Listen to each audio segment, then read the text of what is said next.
প্ৰশ্ন এটা আহিলে x² - 1 = 0 সমূহ প্ৰশ্নত আহিলে তুমি এতিয়া কি কৰিবা x² - 1 -1 টো ইফালে পঠিয়াই দিবা 1 হ'ব x = ইয়াত স্কোয়াৰ আছিলে স্কোয়াৰটো যদি আমি উঠাই দিওঁ তেতিয়াহ'লে ইয়াত হ'ব √1 x = +-1 √ডাল যদি উঠাই দিয়া হয় একে গুণটো একে হয় কিন্তু চিন আহিব +-1 চিন দুটা হ'ব পাৰে মানে xৰ মান দুটা হ'ব পাৰে +1 নহ'লে -1 এটা অংক হ'ল ইয়াত যদি 9 দি দিয়া অংকটোত তেতিয়াহ'লে কি হ'ব চাওঁচোন x² - 9 = 0 যদি দিয়ে x²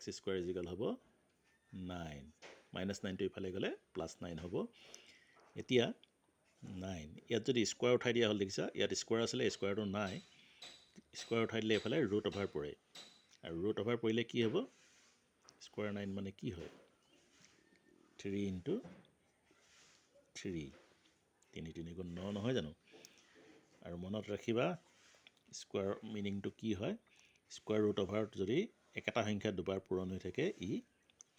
বাহিৰলৈ ওলাই আহিব পাৰে মানে দুটাৰ জেগাত এটা ওলাই আহিব আৰু ৰুটডাল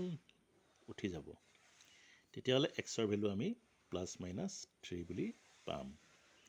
এইবিলাক অপচন দিব তোমাক ABCD তো কোনটো হ'ব তুমি জানিলেহে উত্তৰটো কৰিব পাৰিবা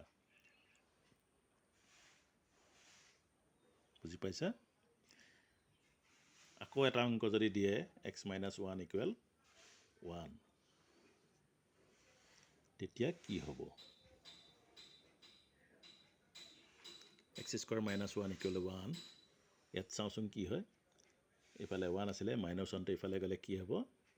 +1 একে একে কি হ'ব 2 ইয়াত স্কোয়াৰটো দিব লাগিব একে একে 2 এতিয়া স্কোয়াৰটো যদি উঠাই দিওঁ এফালে পৰিব √2 তাৰ মানে +-√2 দুইটো খোল খাব নোৱাৰিলে কাৰণ এইটো বৰ্গ সংখ্যা নহয় এডালক বৰ্গমূল বুলি কয় বৰ্গ সংখ্যা হ'লেহে বৰ্গমূলডাল খোল খায় তো এইটো এনেকৈ উত্তৰ হ'ব অপচনত তোমাৰ এনেকৈ দিয়া থাকিব বুজি পাইছা আৰু এটা অংক মই বুজাই দিছোঁ যদি ইয়াত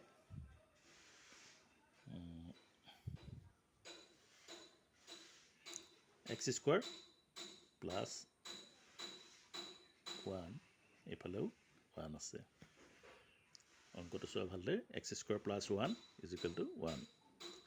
এতিয়া এই +1টো এইফালে আহিলে কি হ'ব -1 1ৰ পৰা 1 গ'লে কি হ'ব 0 x² মানে 0 এতিয়া কি হ'ব x² মানে তুমি এতিয়া xৰ ভ্যালু দুটা 0 লিখিব লাগিব 0ত যেহেতু +- নাথাকে গতিকে xৰ মান দুটা ওলাব 0 আৰু 0 ইয়াত স্কোয়াৰ থাকিলে মান দুটা ওলায় ইয়াত দুটা মান পাম আমি